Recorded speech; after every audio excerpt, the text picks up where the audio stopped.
Good afternoon. Welcome to the Texas Public Policy Foundation, where liberty lives. So great to see the audience full. It's wonderful to see a few hundred people here in Austin. We know we probably have a few thousand live streaming. Welcome to you as well.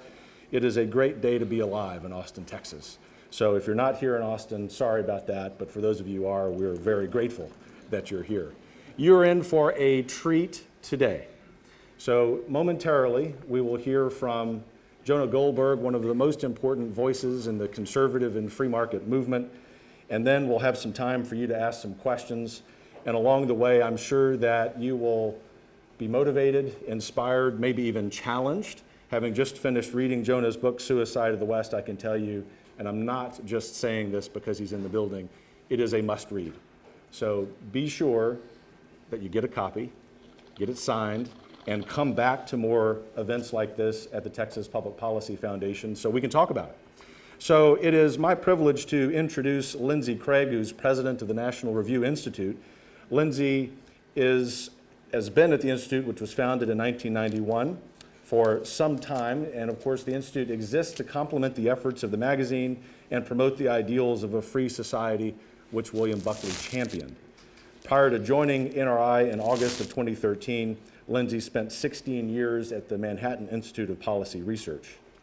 As Vice President of Communications and Marketing at Manhattan Institute, she oversaw the development of the Public Relations Department and spearheaded numerous projects, including their Young Leaders Circle, a monthly forum for young professionals in the New York metropolitan area who are concerned about free market ideas and public policy. I think I know most of you in the audience. If we've not met, I'm Kevin Roberts, now Executive Director of the Foundation, as we await the arrival of our wonderful longtime CEO, Brooke Rollins, at the White House. So on behalf of Brooke, everyone here, yes.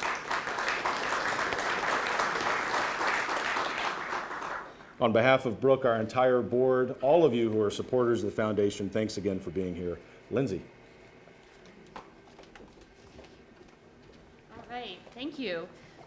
First of all, I want to apologize for us being a little tardy, but I heard that you had some Chick-fil-A, so I think you're probably okay. We were coming from Chicago, and there was some weather at O'Hare, which seems to happen every time I fly into that airport. So again, we apologize, but we wanted to fit in as much as possible on this book tour. So again, welcome. I'm so happy to be welcoming you all on behalf of the National Review Institute, as well as the American Enterprise Institute, and obviously with your friends here at Texas Public Policy Foundation. You are really have such a special organization here in Texas. I think that you all know that Brooke and her team here and her new team have built an amazing organization. I have worked with them for many years. As he was saying, I used to be at the Manhattan Institute, and I worked with a lot of state-based groups around the country. And let's just say there's kind of a bell curve on how the groups are around the country, and you guys have one of the best. So you're really, it's really special. And I know that you guys are expanding around the country. You have amazing ideas that have been very successful here in the state of Texas, and that's quite infectious. And now you're being able to take it to other states, and that means you're uplifting people's lives all around the country, and that's a very good thing. So we are here in this sort of multi-group co-sponsored event to celebrate Jonah Goldberg's new book, Suicide of the West. So it's just launched, and it's already called Epic and Debate Shifting by David Brooks. Yuval Levin, our good friend, was very modest. He said, more than any book published so far this century, it deserves to be called a conservative classic. I think we're only 18 years in, but it's okay. Sounds very profound. So anyway, you're very much in for a treat this afternoon, but first, let me just tell you a little bit about us. While you're surely familiar with National Review magazine, you may not be as familiar with National Review Institute. We're the 501c3 nonprofit journalism think tank founded by William F. Buckley Jr. in 1991. Since Buckley founded National Review magazine in 1955, it has defined the conservative movement and enjoys the broadest allegiance of conservatives around the country. NRI's mission is to preserve and promote the legacy of William F. Buckley Jr. by advancing the conservative principles that he championed, complementing the mission of the magazine, and supporting NR's best talent. The magazine and the website, corporately known as National Review, Inc., is now a wholly owned subsidiary of the Institute, so that the entire National Review enterprise is assured of having a truly profound consequence on our politics and our culture, both now and for years to come. And we've just celebrated our best year yet. National Review Institute's programs and events are strategically planned to bring NR talent to targeted regions around the country. NRI on campus events bring Buckley's style of positive and engaging conservatism to college students, and we know that they are painfully starved of this in their classes. We've just concluded an 8-city tour celebrating the life and legacy of William F. Buckley Jr. because it was the 10th anniversary of his passing. It was really a wonderful opportunity for us to re-engage with longtime supporters and make many new friends.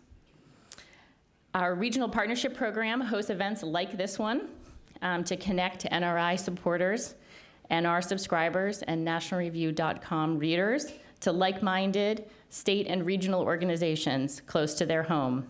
Buckley created a movement. It is large, it is robust, and it is full of great organizations who can all work together in common cause. We are on a mission, and we want you all to be part of it. For Jonah's book tour, we're partnering with the American Enterprise Institute on a multi-city tour. American Enterprise is one of the most thoughtful think tanks working on the national level.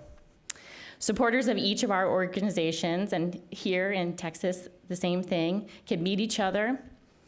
Our broader institutional missions are aligned, of course, but we are also aligned on promoting Jonah because he works for both of us. So, as was recently announced, Jonah holds the Cliff Asness Chair in Applied Liberty at the American Enterprise Institute, where Jonah first became affiliated in 1991. He is currently a senior editor at National Review and, importantly, was founding editor of NRO, a paradigm-shifting addition to NR at the time. And as we've expanded our enterprise, we have brought on Jonah as a fellow of National Review Institute. As most of you know, Jonah already has 2 New York Times bestsellers, The Tyranny of Cliches and Liberal Fascism. He writes and comments on politics, media, and culture for a wide variety of leading publications and has appeared on numerous television and radio programs, of course being a regular member on Fox News All-Stars on Bret Baier's Special Report. And he has a very popular podcast, The Remnants, which you can get at nr.com. Of course, he also has a considerable media presence, social media presence, and I know that many of you probably follow his work just from there, just from Twitter. He has been honored many times over the years, but my personal favorite was Commentary Magazine's roast last year. It would be impossible for me to share those stories, so we'll just let that stay at the roast.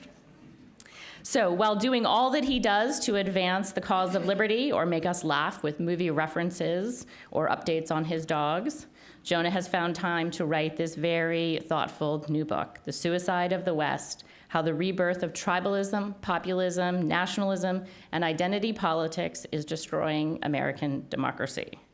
So my hat goes off to Jessica, his wife, and their lovely daughter, 2 very supportive women clearly behind this very successful guy. So please welcome Jonah Goldberg.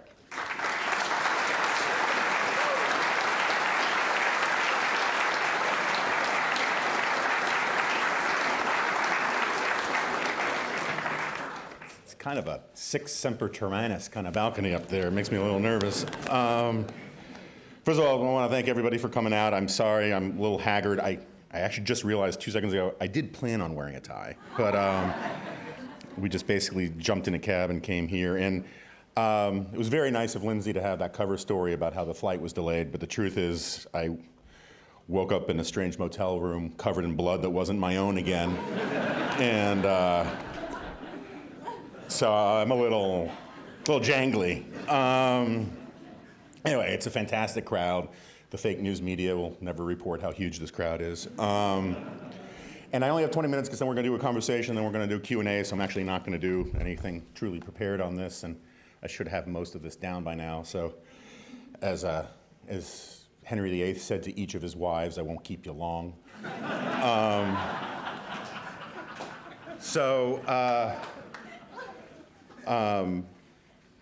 For those of you who don't know, I'll just do the sort of the basic premise of the book, right? The first words in the book, and normally I have this whole big setup from the 1980s movie called They Live with Rowdy Roddy Piper, but you're just gonna have to wait on that one. The first words in the book are, there is no God in this book. That is not because I'm an atheist, I'm not an atheist.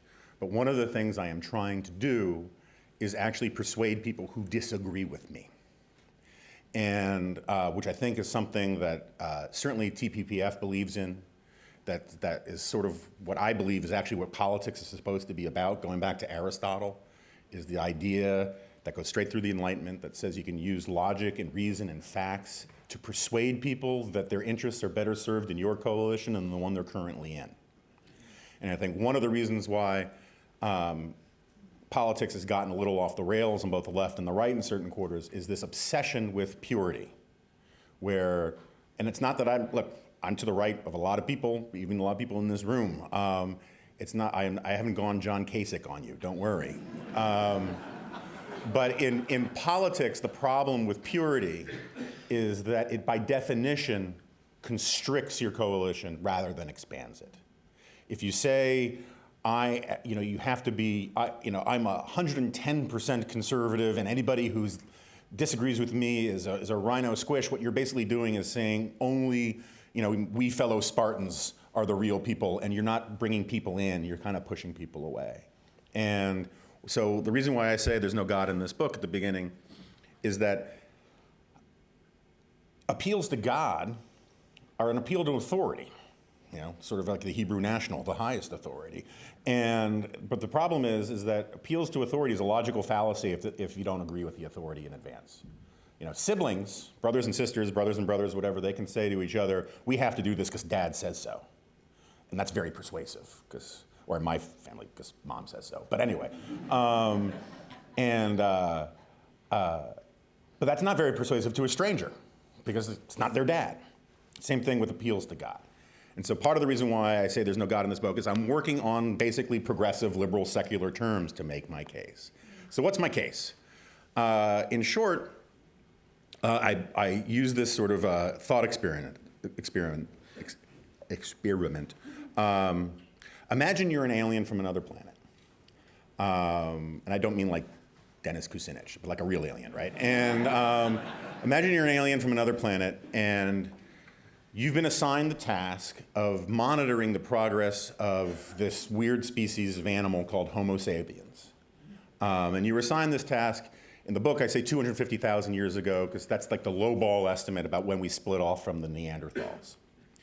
And again, remember, I'm working on the basic secular assumptions of sort of modern progressive people, that science is the ultimate authority, evolution is true, all of these kinds of things. So imagine you're an alien and you're assigned with monitoring the progress of Homo sapiens who split off, say, 250,000 years ago from the Neanderthals. When I say split off, what I really mean is we kicked their asses, but that's a different thing. So, yes. So anyway, what was the first thing you would say when you visited Earth? You take your spaceship over and you look at, and you would write in your little journal, semi-hairless apes foraging and fighting for food. Okay. You can only come back once every 10,000 years. So you come back 10,000 years later, what would you write? You'd write, semi-hairless apes foraging and fighting for food, no change. Come back 10,000 years. Semi-hairless apes foraging and fighting for food, no change. You would do this 23 times.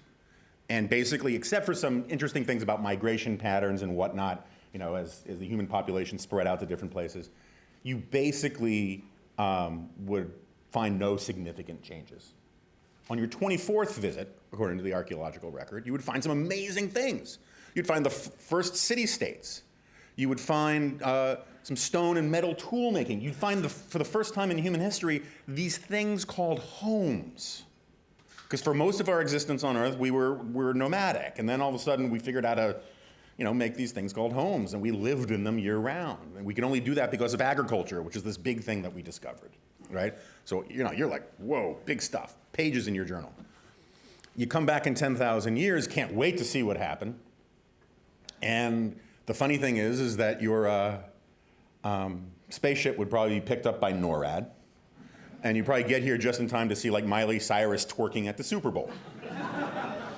And which is to say that everything that normal people associate with human progress, technology, science, longevity, medicine, rising crust pizza, whatever it is, has happened in the last 10,000 years. But this is misleading, because it's like me saying, between me and Jeff Bezos, our combined net worth is about $130 billion. Because almost all of the progress that we consider real progress has happened more or less in the last 300 years. And there's an enormous consensus about this among economic historians, sociologists, anthropologists, that for basically 250,000 years, ever since we left the caves, ever since we sort of kicked Neanderthal butt, the average human being everywhere in the world, ancient Rome, ancient China, prehistoric Mesoamerica, doesn't matter. The average human being everywhere in the world lived on $3 a day or less for 250,000 years. This is the one truly amazing hockey stick graph in all of humanity, because this graph says that it goes like this for 7,500 generations. And then once, and only once in all of human history, does it start to go like this. And it happens in England first, only in this one place. Now, there are people who say it actually started in Holland, and if there are Dutch jingoists in the room, save your questions for the end. Regardless, it happens right on one bank or the other bank of the English Channel, basically, right? And so, but it starts in England. That's my thesis, and I'm willing to defend it, and I'll fight you. And it spreads further out, comes to North America, and it's still going like this today. One of the things that drives me crazy is that no one really seems to care that we are living in the greatest moment of poverty alleviation in all of human history right frickin' now. And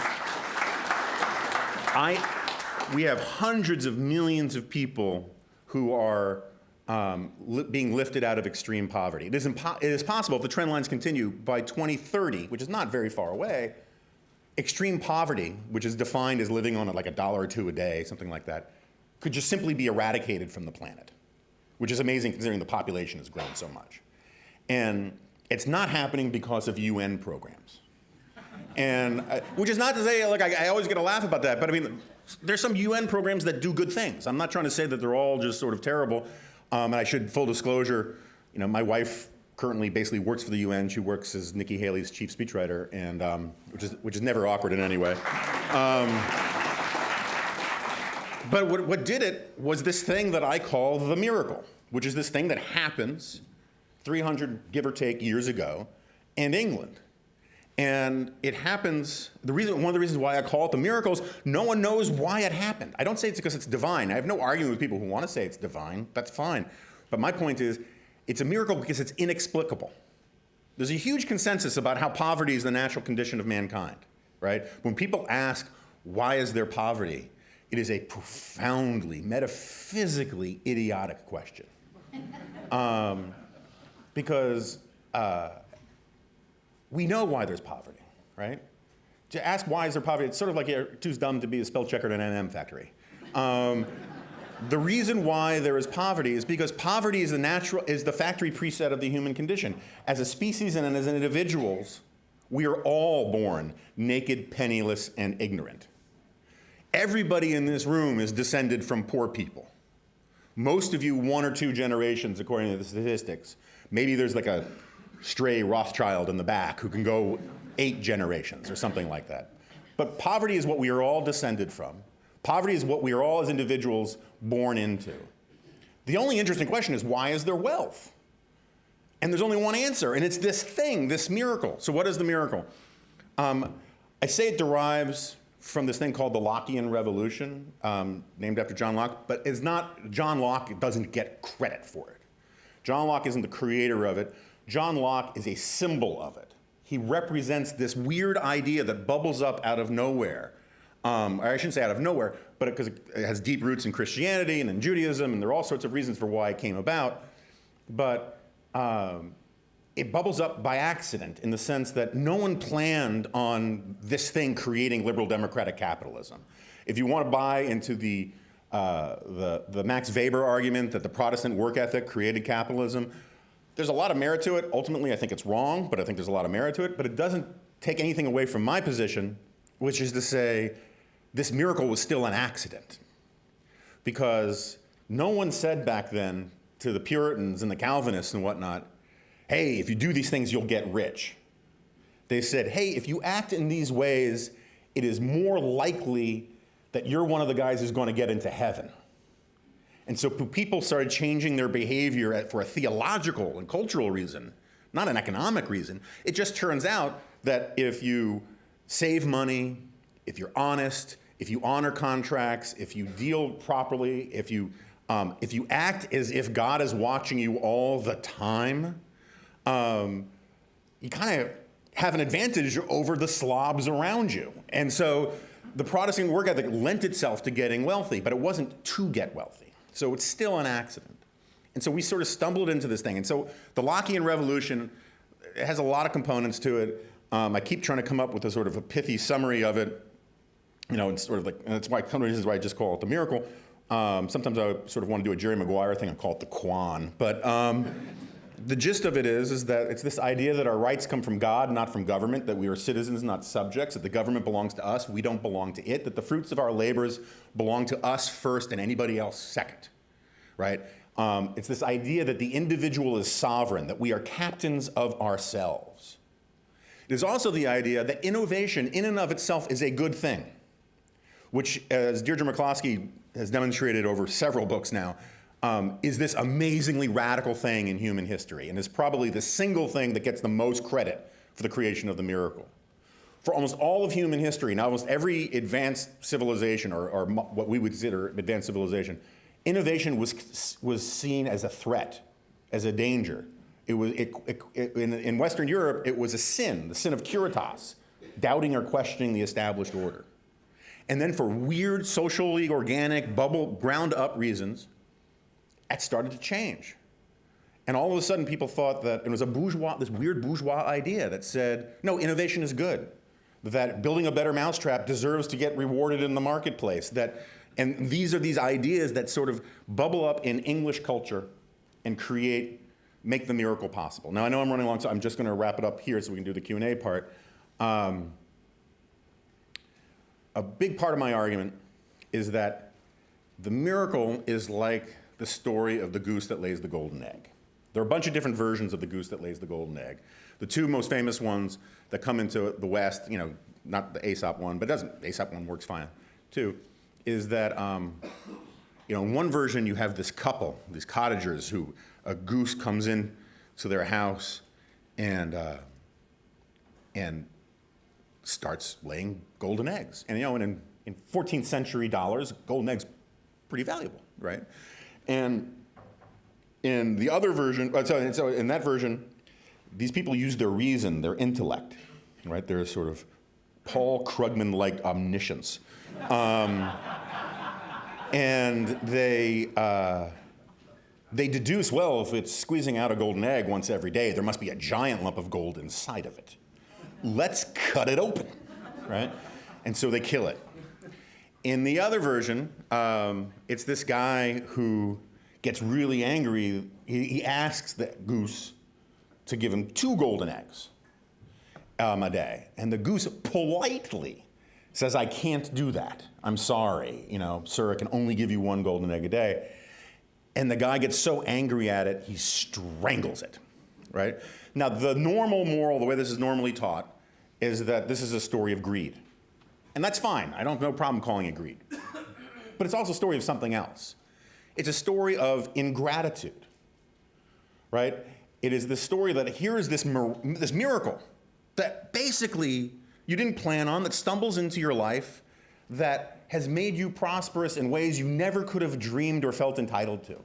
And if I had a goose that laid a golden egg, Phil Graham loves to do this shtick about the golden egg, but I can't do his drawl. but he says, I would build a fence around it. I would, and then he was like, I would protect it. I would feed it. I would make sure the foxes couldn't get in. And instead, we're ripping up the fence. We're giving a map to the foxes, yada, yada, yada, all that kind of stuff, right? And he usually did this when Obama was in office, as you can imagine. But, and I love Phil Gramm. And it's precisely because you don't know where this thing came from or how it came into being. And as Joseph Schumpeter would say, paraphrasing, capitalism depends on values that it cannot create and cannot restore once lost. So maybe, just maybe, you should have this attitude of like, oh man, this is awesome. Let's protect this thing. Let's be grateful for it. Everything that we associate with modernity, from long life, from medicine, from the internet, all of these things has transpired in the blink of an eye evolutionarily. And part of human nature is to take these things for granted. And so I'm going to skip over all the stuff about human nature for right now, but the takeaway at the end of the book, I know it's a really bleak title. It sounds like, take a bath with a toaster, and that's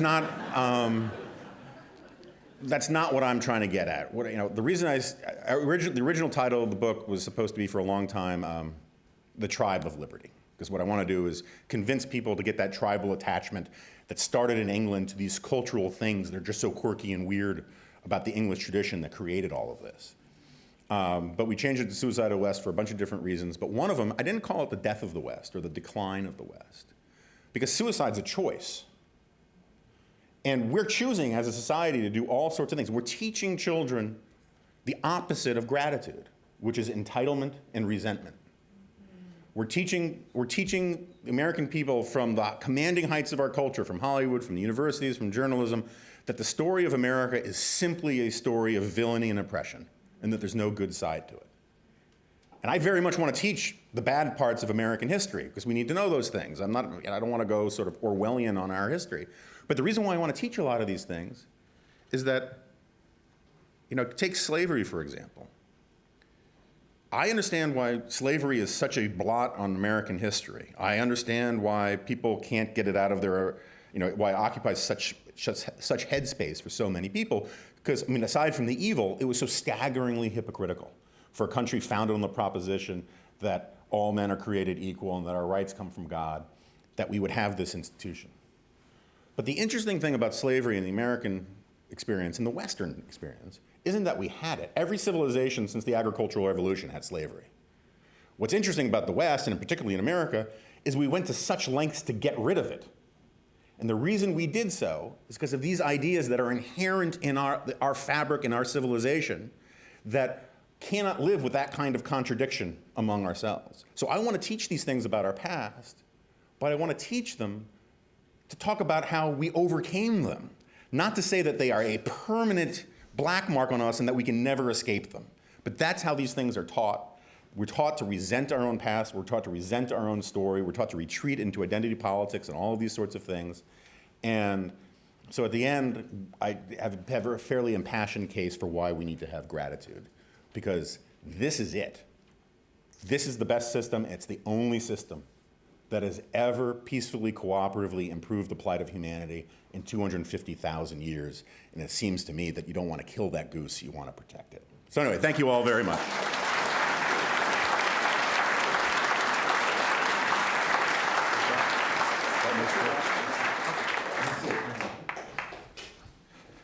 Perfect.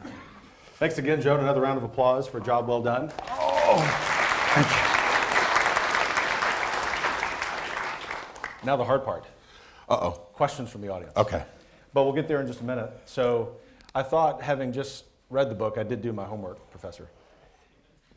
I would tease out a few of the issues that I think are interesting and I'm hopeful may even generate some book sales for you. So if those are fair ground rules, then we'll proceed. Sure. Just so you know, the first question, which I always want to get asked and I never do, is there any legal or technical upper boundary to the number of copies you can buy? Sure, I was wondering about that. And the answer is no. Okay. Great. And there are 28.3 million Texans, so I There you think we're in go. good shape. If they each bought 4, I would be beating James Comey right now. So, Sir, we wish that happens. You just mentioned an important part of the book and said you wouldn't go into detail, but I want to tease that out a little bit, and that's human nature. So for those of you who are, like many of us at the foundation, really interested in kind of geeking out on something, you have the appendix of this book. Yeah. But for those of you who are interested in really well-written prose that synthesizes history and sociology and political philosophy and current events, you will be really interested in reading this book. It does, and I'm not just being patronizing here, Jonah, it reads really well. And it starts with, I think very appropriately, an extended analysis of human nature. And I thought our audience in particular might appreciate why you're starting with human nature and why human nature is so important to your argument. Right. So part of the whole point of this whole accidental thing, right, that I emphasized up here, is that the entire unfolding of this miracle has happened in the last 300 years. That's basically 6 lifetimes. Evolutionarily, we haven't changed in the last 6 lifetimes in meaningful ways. Hannah Arendt, one of my favorite intellectuals, used to love to say, every generation, Western civilization is invaded by barbarians. We call them children. And anybody here who's a parent, I'm sorry, I can't turn left because my mic is on my right lapel, so. We just want you turning right. Just keep turning right. That's my normal inclination anyway, yeah. And besides, I have to turn left, sorry. and the mic is messing with my pacemaker a little. Just kidding. One of my favorite definitions of conservatism is that human nature has no history. And what I mean by that is, if you took a baby from the Upper West Side of Manhattan and sent it back 1,000 years to a Viking village, and it was adopted by Vikings, it would be raised to grow up to pillage the English countryside. If you took a Viking baby and you sent it 1,000 years into the future to be raised on the Upper West Side of Manhattan, it'd grow up to be an orthodontist.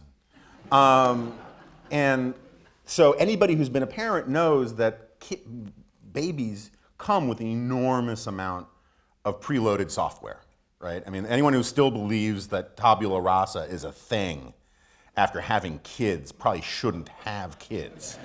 But that doesn't mean that you don't have to load it with updates. Because what differentiates a baby in one generation from another generation is the civilization it is born into. The constant is human nature. And so I have this long discussion in the book about corruption. The way we normally understand corruption is, it's what you would expect from, I was just in Chicago, a governor of Illinois might do, or, things that Michael Cohen's been accused of. But, and that's fine, bribery, graft, all that kind of stuff, you can call that corruption if you want. But if you read the Bible, if you read Shakespeare, if you read the Oxford English Dictionary, if you read Chaucer, first of all, you have a lot more time to read than I do, but the notion of corruption actually had a much richer meaning to it. It meant, going back to the New Testament, it meant giving into your baser self. It meant, and it was not just that, it also meant that it was, the phrase ashes to ashes and dust to dust was part of the idea of corruption. When a wound was infected, it was called corrupted. It was this idea that nature was reclaiming what is hers. It's what's inherent in the second law of thermodynamics. It's inherent in this idea that rust never sleeps. It's that nature takes back what is hers. As Horace, the philosopher, said, you can chase nature out with a pitchfork, but it keeps rushing back in.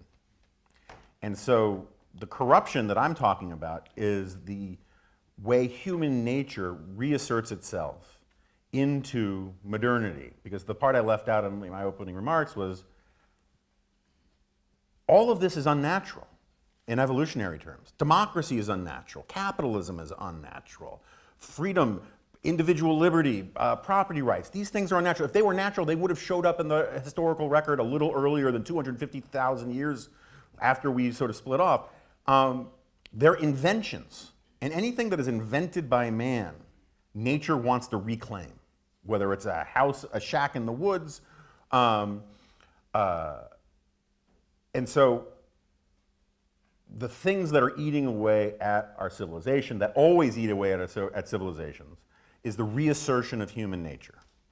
And so that's why the baby who's born, the barbarians that come into every family need to be carefully taught. There's a great cliche on every college campus that says people have to be taught to hate. Not true. The overwhelming neuroscientific evidence on this is that we are born with an innate ability to hate the other tribe, or to at least be suspicious and fearful of the other tribe. What you got to do is teach people not to hate. And one of the great things about capitalism, it's the first system ever invented that actually makes interactions with strangers non-zero sum. In the state of nature, if you have apples, I want your apples, I hit you over the head with a rock and take your apples. Under capitalism, under the market, I give you money for apples and you want money, and I get apples, and it's win-win. And we have to teach people to respect this, what Hayek would call the extended order of liberty, of the macrocosm of society. Otherwise, we are constantly tempted to retreat back to our human nature with things like nepotism and tribalism and all of the rest. And I think that's the choice we're making that I allude to in The Suicide of the West. Sorry for going on like that. But no, it's important. I'm glad you did. And it made me think of an example, a concrete example, if you will, of this important abstract concept you've just been laying out for us, and that's the administrative state. Yeah. So later in the book, you start laying out a pretty significant criticism of aspects of modern America, and it just delighted me, given the work that we do here in Austin and in Washington, D.C., regarding the administrative state, to see you really take it on. And you use a wonderful metaphor, the parasitic interests of the administrative state. That will delight this audience. We happen to think the same thing. I thought you might tease that out for us and connect those dots, all those things you talk about between your discussion of human nature and the administrative state. Right. So there's this thing that the evolutionary psychologist John Tooby and others call the coalition instinct. We have this innate instinctual ability to want to form coalitions. It's not, strictly speaking, a political thing. It's a survival thing. And so a tribe is kind of a coalition, but a tribe is something that you're born into. A coalition are people where you share interests to cooperate. And there's a huge human evolutionary drive to cooperate. It is what made us apex predators. It is what made us survive, in the wild. And so one of the fascinating things for me, at least, was studying up on how, and it plays right into public choice theory and all these kinds of things. It's very, very, as Steven Pinker would put it, it's very easy to trick your coalition instinct. You don't have to think that these people are my relatives. It's not necessarily about protecting your genes. It is simply about protecting your interests. And this is one of the things that civilizations have, for thousands of years, had to contend with, where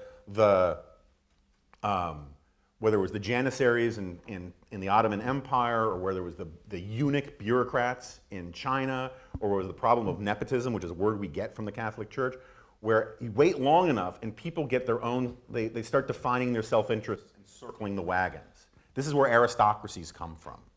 Aristocracy is a natural human phenomenon where people try to protect their privileges and rights against everybody else. One of my favorite examples of this is Mexican teachers' unions. According to the rules in Mexican teachers' unions, teaching jobs are heritable. So if you're a chemistry teacher, you can leave your chemistry teaching job to your slacker kid who doesn't know anything about chemistry because it's a blood right. And this kind of thing reemerges all over the place. You look at North Korea today, it gave up the Marxism stuff about 25 years ago. It is simply becoming a divine right of kings kind of society. And so the administrative state, it's very much the same pattern, and the Founding Fathers saw this coming about the public sector unions, the bureaucrats, unaccountable government employees. They define their self-interests narrowly outside of the public interest, and they circle wagons. So now the administrative state has its own law courts, right? It has its own rules. It's not subject to the common law the way the rest of us are. They have basically, and when you say aristocracy, it's very distracting. Well, they're not walking around in robes. That's not the point. Is that this aristocratic impulse to protect your rights and privileges and pass them on to your kids and all the rest is very much grounded in human nature, and civilizations and civilized institutions work very, very hard to hold that at bay. We've done a terrible job when it comes to the the administrative state and public sector unions. I get the argument for private sector unions. Like, if I were a coal miner in 1910, I would probably want to join a union, right? And one of the things I like about private sector unions is they understand you need a private sector. But there's no argument to me for public sector unions. I mean, FDR was against public sector unions. And I've never met anybody who could, so I get when your coal mine collapses and your family's left destitute, that's why I would want a union. No one's been able to point to me to the great Department of Motor Vehicle ceiling collapse of 1973 that justifies public sector unions. And so I'll just close on this, but the administrative state that we have today very much is it's not just a fourth branch of government. People like to call it the fourth branch of government.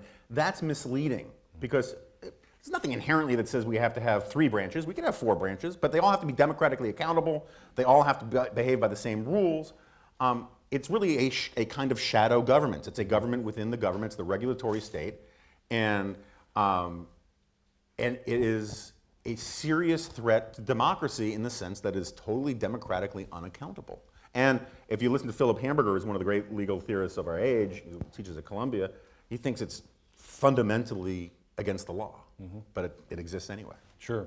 A lot to tease out there, but we want to place a premium on questions from the audience. We have some time for that.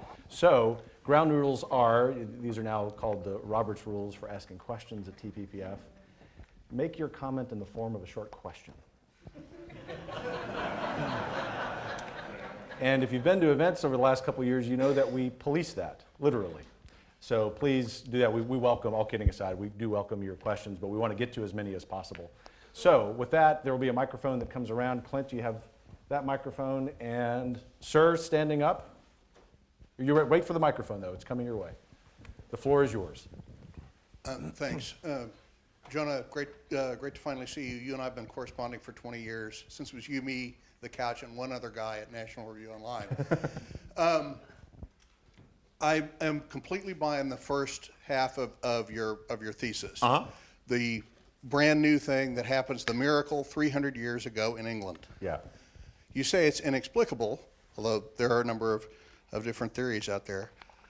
I think that it might be explainable by, and this is my short question, by the greed of Tudor monarchs looking for money for the crown through the monopolies of patents and copyright, and that creates a monetary value for innovation, which you talked about as critical to this revolution. Do you think that that is a reasonable explanation for the beginning of the miracle? I think explanations like that, also like the Max Weber thesis, and also some of the Marxist theses, I think have some merit to them. All point to the fact that in some ways the miracle was an overdetermined phenomenon, and in political science that means there are a bunch of causes that are pointing towards something, so it's very difficult to tease out why, which ones were essential and which ones were just sort of parallel or periphery. The example I often use of an overdetermined phenomenon is when people, which is one of the most common questions I get, is why are Jews so liberal? I can give you 10, 15 mutually complementary reasons for why Jews are so liberal. And I think some of those explanations are true for some Jews and utterly irrelevant for other ones. I do think that this patent point, which is a good one, is downstream of what I talk about in the book, about these weird cultural accidents of English history, right? One of the things that made this thing happened in England was that England never had much of a standing army because they had the English Channel to protect them from their enemies. And so without a standing army, you can't get an absolutist king. Without an absolutist king, you don't get this tradition of absolutism, right? It kind of follows. And instead what you get are these competing aristocrats or royals, or not royals, but competing noblemen who have basically some autonomy. And that creates a civil society space that requires some experimentation. It also means that the kings can't raise as much money as they would like, which makes your point necessary, right? So it's kind of like, my favorite story about the guy giving the little lecture about the universe, and a little old man says, "Oh, that was really interesting, but I think you got it wrong. The Earth actually sits on the back of a giant turtle." And the professor says, decides to play along and says, "Okay, well, what's that turtle standing on?" He says, "Another turtle." And then the professor says, "Well, what about?" And the old man cuts him off and says, "Let me help you out. It's turtles all the way down." So my point isn't, in my book, my point isn't to give the definitive explanation. I'm very sympathetic to Deirdre McCloskey and this other guy, Douglas North, who actually, they hate each other. I think their explanations are the best. My point is that no one can agree on it. And if you can't all agree on it, but it's a really good thing, maybe don't muck with it too much. And so I'm open to all of I think all of the different explanations are fascinating. I just don't think anyone has the explanatory power to form a consensus around it. Well done, and said like a man who's not worried about tenure. Another thing we'd love to end here. Yes, sir. Please wait for the Tenure is another perfect example of the coalition instinct, right? It is. Right.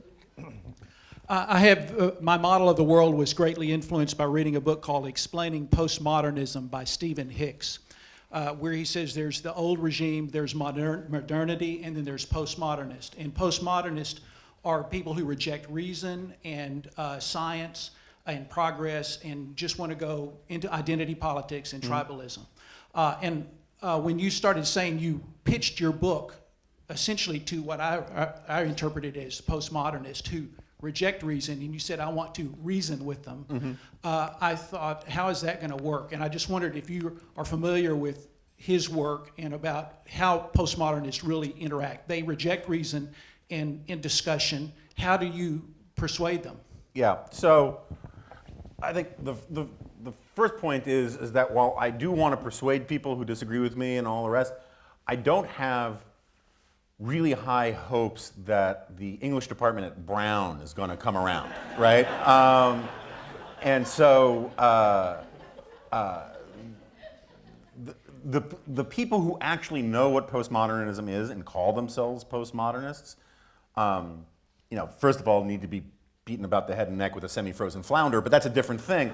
They're lost to me. What I'm trying to do is reach out to normal people, liberal persuasion, decent people, part of my point is if you believe, I'm trying to take progressives or liberals, whatever you want to call them, at their word. They claim that the way they measure efficacious public policies is what they do for poverty, for public health, for reducing bigotry and intolerance. And you go down a list, right? These are the things that they all claim. If you read Vox or the New Republic, that's what they claim their priorities are, right?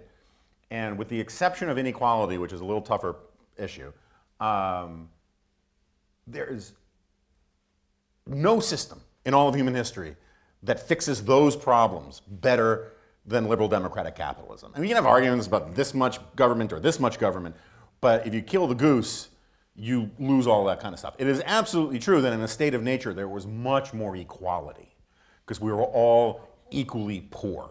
And the average human being's life was short, nasty, and brutish, life of grinding poverty that usually ended in early death, either from violence or some bowel stewing disease, right? Thanks for that imagery. Thank you, you're welcome. And so what I'm trying to do is persuade the people not to listen to the postmodernists, not necessarily get deep into the weeds with Foucault and Husserl and all those kinds of people. And I think I do a pretty good job at it. I mean, this is the first book I've ever written where I haven't been viciously denounced by the left. And so it's a little uncharted territory for me. So should we be skeptical? Yeah, well, I don't know, but it's got praise from the right. It's just, I'm like the house goy at NPR these days, and it's very weird, and I'm not used to it, so. We might call that newfound fame. Right? Yeah, something like that. Yes, ma'am. Strange new respect. The way you talk about needing to apply civilization to our young, how much do you credit where we are today with the lack of classics and teaching Western civilization in our schools? Yeah, so I think that's a big problem. I don't think it's the primary driver of it, but it's a symptom that makes the underlying condition worse.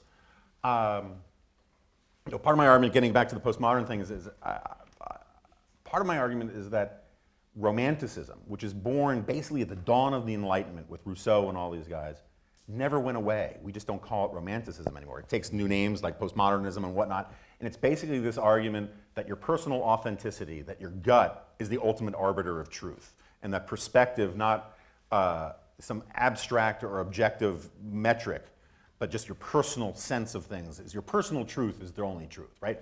We teach that, to borrow a term from social science, crap a lot. But what we also do, and I was trying to get at this at the podium, is some of you probably have seen the movie Goldfinger. Remember the James Bond movie, right? So in Goldfinger, the villain, Goldfinger, his dastardly plan isn't to rob Fort Knox. It is to irradiate all of the gold in Fort Knox, making it unusable for like 10,000 years, making his stockpile of gold infinitely more valuable, right? That's basically what the left is doing with American and Western history. If you read Howard Zinn, if you read these guys, what they're saying is the only legitimate history is the history that says of the victims, that tells the story of American evil or Western evil, tells a story about how Western civilization is a story of oppression and all these kinds of things. And they want to make that the only usable story. And what I'm trying to get at is that, I know by all means we should tell the story about what happened to the Indians and about slavery and all these kinds of things. But it can't be the only story, right? And this is like Ta-Nehisi Coates' whole shtick. And so my argument is that a lot of the reasons why we're falling for this garbage, including political correctness, which has been around for a very long time, what's changed isn't the ideology of political correctness. What's changed is the receptivity of the kids who are going to these schools.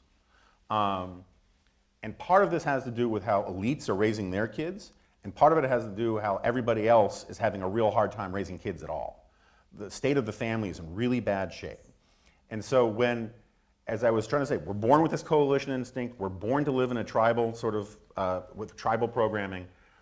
To put it more delicately or more positively, we're born with this burning desire to belong to something, to have a sense of meaning, right? To be part of something larger than ourselves. We all want that. The first words, I attended the Democratic Convention in 2012 for reasons probably having to do with original sin. And the very first words of the convention were, government is the one thing we all belong to. And now, as a Tea Party-ish kind of guy, that makes me want to flip the safety on my rifle, right? But let's give some credit. I'm not the target of that. And the people who are the target of it, they don't hear that. What they hear, government is the one thing we all belong to, that we're part of. There's this burning desire, what Robert Nisbet called the quest for community. It's a burning desire for people to be part of the community, to be part of a family, first and foremost. Anybody knows that when kids are from messed up, dysfunctional, broken homes, it messes them up for a long time, because what civilizes the barbarians first and foremost is this little civilization of the family. And when that breaks down, humans do not lose their desire to belong to something. They start looking for whatever will offer them belonging and meaning. And that's why, that's why street gangs work, is you have these kids from stressed out, dysfunctional families, and these gangs promise them a sense of belonging, right? Same thing with terrorist organizations. You go down a very long list. And that's part of the story of progressivism. That is what the story of the Democratic Party for 100 years has been, is promised that the government can love you, that the government can be the thing that you belong to. That's also what nationalism is that I'll get all of my meaning from this giant super tribe, and it'll tell me who I am. It's what identity politics is. Mary Eberstadt has this wonderful essay in the Weekly Standard a few months ago, about how the rise of really virulent identity politics coincides with the breakdown of the family.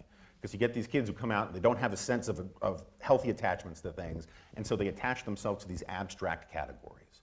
Now you got these, very troubled kids called incels who have bonded over the fact that they can't get laid, and some of them are getting crazy violent about it. This is the coalition instinct. The coalition instinct can form around almost anything, and so the trick isn't to get rid of human nature. The founding fathers understood this. What you got to do is you got to channel human nature in productive and meaningful ways, because there are wonderful things about human nature too. And we don't teach that. We don't live that. We don't have a sense of gratitude for what the civilization offers us and the wonderful things that it's done. And I think it all stems from that. And we used to have our families to bond with, but now there's abortion and no children that they're having. A big chunk of my argument is that most of the problems that we have are way upstream of Washington. What we see in Washington, what we see in the shout shows of primetime cable TV are symptoms of much larger and deeper problems. Thank you all for your questions. In the interest of time and selling books, we'll bring the conversation to a close. And I'll ask one big question that will need a brief answer in the interest of time. We always try to conclude these events by asking, what's the next step? And I think you've motivated us and inspired us. But what's the next step? I'm assuming it's in the direction of getting involved in some civil institution, which you call the mediators of big government and human nature. But please, minute or two, what should we do there's next? very briefly, and this is the sort of the perfect place to do the spiel because it so aligns with TPPF, and it really aligns with Texas in general. I don't do a lot of public policy prescriptions in the book. I'm actually asking people just to see the world in a different way. But the one thing that sort of screams out from the book is push as much power down to the most local level possible. Because whether justified or not, enormous numbers of people feel these days like they don't have power over their own lives. And they feel like the system is rigged against them. And the beauty of pushing power down to the most local level possible is that it doesn't solve all the problems. But first of all, it keeps the mistakes local, right? It doesn't nationalize mistakes. But second of all, it gives people a better sense that they're part of a community because they know the names of the powers that be. They can hold them accountable. You're still going to have culture war stuff, right? But the beauty of pushing these things down to the most local level possible is the winners have to look the losers in the eye the next day. You have to see them at the supermarket, you see them at your kids' school events, and that encourages a little humility and a little empathy for people who disagree with you. And that's why I'm a huge fan of state-based think tanks like TPPF, because they kind of get that in their guts more than anything else, is that, as Friedrich Hayek would say, almost all problems are best solved, or as the Catholic Church would say, almost all problems are best solved by the people closest to the problem because they understand the problem. And if I could, I would invert the pyramid of our government structure in this country. You gotta have civil rights. You gotta protect all those things. But other than that, I mean, the whole point of the federal government is to do those things that we all agree have to be done at a national level. That list is really short, right? Promote liberty. Well, Period. a military, some courts, property rights stuff, right? The Bill of Rights stuff. I think the federal government has to protect that stuff. I don't think we really need the post office anymore, but okay, throw that in there. And then everything else, just shove it down to the local level. Some things will become federal issues by their nature because they really do get at the heart of what it means to be a human or an American. That's why slavery had to be a federal issue. That's why abortion keeps coming up to the federal issue.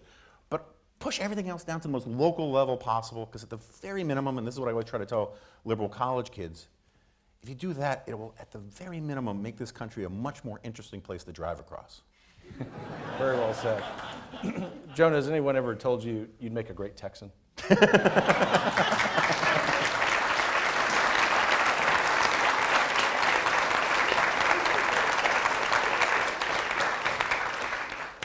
Thanks so much for being with us. You really are a great American, and you would make a great Texan. You are welcome back in Texas and in this building anytime. I appreciate that. My wife's from Alaska, so she cannot move to Texas. There's a Hold out hope. biggest dogs on the block kind of problem there. Sure. So Understood, I guess. For those of you interested in buying a book and getting it signed, you can head out the typical exit doors there. Jonah will meet you out there. Thanks so much for being with us.